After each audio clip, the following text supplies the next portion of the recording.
10 gün. Ayta бериңиz, кандай болду, эмне болду? Мурунку келгениңизде 3 ай мурункуда кандай? Азыркыда кандай?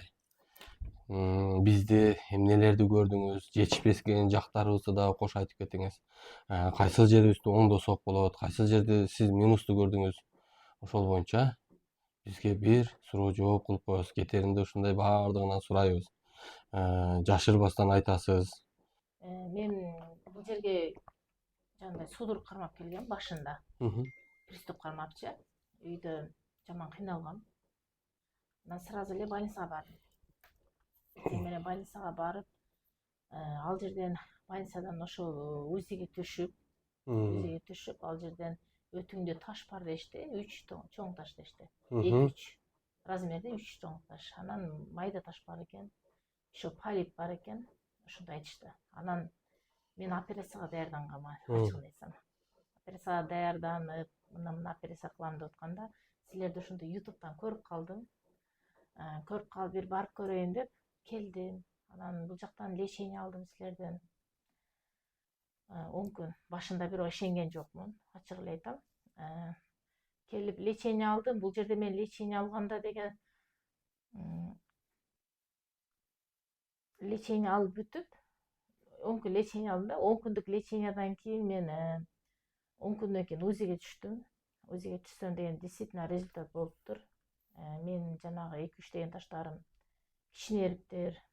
Андан кийин бирок УЗИге азыр түшпөдүм. Экинчи жолу повтор келдим кайра лечение алганы. Бул жерде азыр силердин экинчи лечениеңарды алып атам. Аябай жакшы. Ошол экинчисине келгенден кийинки сизде эмнелер болду? Ошо биринчи лечение алып кеткенде. Негизи Диета, тамак аш, уйку, настроение, энергия, физический. Негизи мен жакшы эле ооруймун. Менде деген Жакшы эле ооруйм. Өтүмдөн сырткары энди ревматоидный артрит да бар да.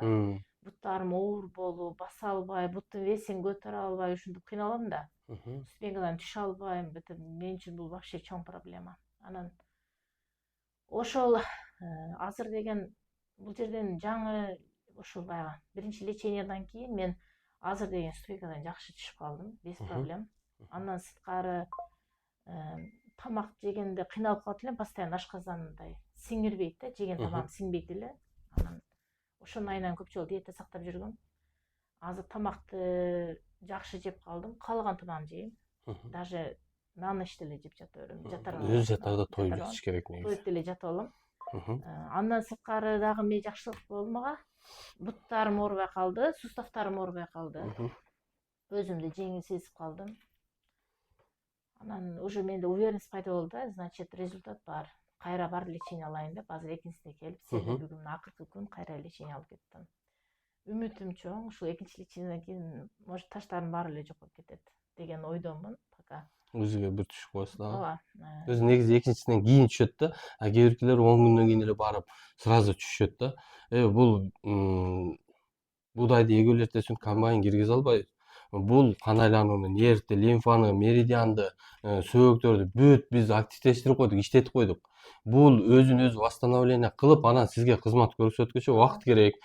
Бул 3 айдын ичинде ушул жетет. 3 айдан дагы бир, анан 6 айдан дагы бир. Ушуларды толук алгандан кийин анан УЗИге барып каалашыңызча түшүңүз десек, кээ биркилер 10 күндөн кийин барып эле түшүп, менин ташым абсолютно жок, таптаза деп бизди сүйүнткөндөр дагы бар. Мына 3 айлыктан кийин биз сизге уверенный түшүңүз деп айтабыз. Ар кимдин жумушу ар кандай, ар жерде ар кимге ар кандай шыпа берет. Бизден деле 100% деп айта албайбыз. Бизде деле кээ учурда күчүбүз жетпей калган учурлар болот. Кээ биркилери качан ремонтко жарабай калган учурда келет да. Аябай бооруң ооруйт, колуңан келишинче жардамың аябай бергиң келет, бирок кээде күчүбүз жетпей калган учур дагы болот. Туура сиз барган жерлер дагы кимдир бирөөлөргө шыпасын берип атат, ал жерлер деле жакшы.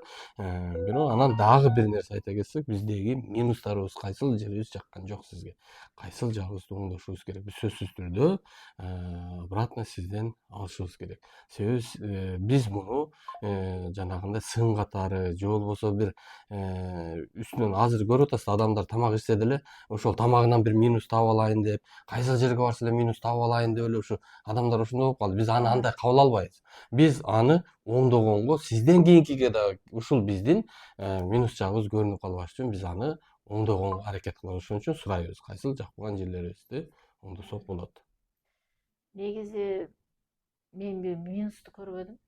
Ачык эле баары обслуживание жакшы экен, мага жакты. Действительно, анан жазылып кетсең, очередь күтпөйт экенсиң, прям сразу киресиң, жумушуң өз убагында бүтөт. Жакшы, лечениңар жакшы экен. Рахмат силерге ушунчалык эл неме көгөйүн чечип, ушундай ооруган бизге окшогондорго жардам берип калгандарга. Дарысы жок, чөп чары жок, Анан режими жок, аякса болобу экен?